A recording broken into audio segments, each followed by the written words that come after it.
Dear instructors, in this video we will make a rubric using AI. So rubrics are crucial, however they are costly, they are difficult to make, time consuming to make, but at the same time they are very useful because they help us make precise assessments, they make us make fairer assessments with accountability, and if we use them correctly we can measure our learning objectives at the end of the semester to see how we can improve our course. Luckily, using AI we can make rubrics very easily. So I've got my prompt here. So my prompt, and for this I am using ChatGPT, and you can use the free version or the paid version. I am using 4.0 at the moment. Prompt says, design an analytical rubric in a table format that consists of 4 distinct levels of accomplishment. The rubric should specifically assess student abilities in applying the scientific method. So the course is on the scientific method. It should include a 0 level of accomplishment as well. Okay, so let's see what we're getting here. Awesome. Like we said, so there is the 0 accomplishment level, and then it goes up to advanced. And we set analytical, which means we're getting not a holistic rubric, but we're getting each criteria one by one. And ideally, these criteria should align with my learning objectives. So I should be measuring each of my learning objectives in this rubric. And as I said before, that way I can measure how well I've been able to taught each of my learning objective at the end of the semester by aggregating the results of all of my students. Okay, so this is great. So let's play around with this. So this rubric at the moment is not very descriptive. This is good for usability, so it'll be easier to use, easier to grade. However, it's not very good for precision. So it's not very precise. So if we make it more descriptive, it'll make our assessment more precise. So to do that, I have another prompt here. Okay, and this prompt reads, make the rubric more descriptive for each cell by using descriptive language to explain the differences between levels. For instance, instead of saying data is relevant, specify what makes data relevant. So I basically want the AI to define those adjectives, adverbs, and nouns to make it more descriptive. Okay, and another advantage of making a rubric more descriptive is it will help students a lot more. So if you give the rubric to the students before they start their project, they'll get a better understanding of what they have to do.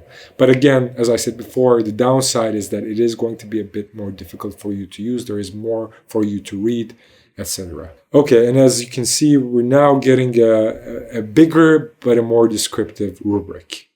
Awesome.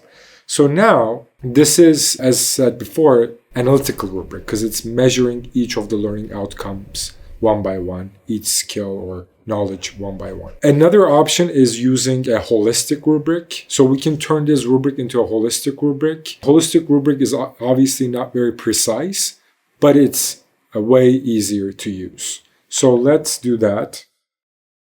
Okay.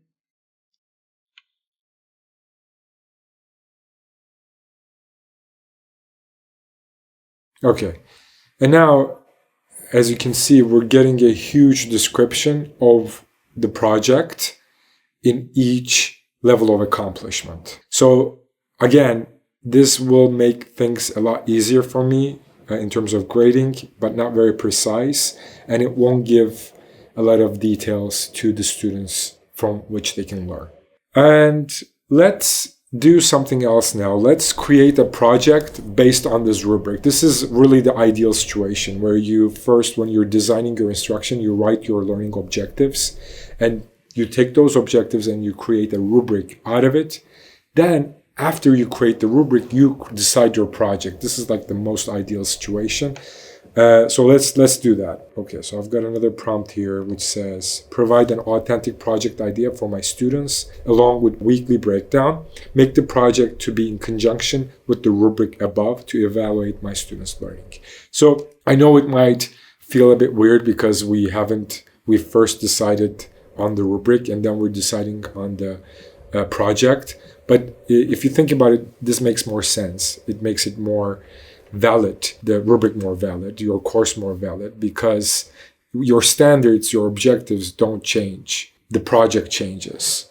So no matter in what circumstance for which project, you can take this rubric and use it and then measure your students' performance in theory. So as you can see, we're getting a weekly breakdown of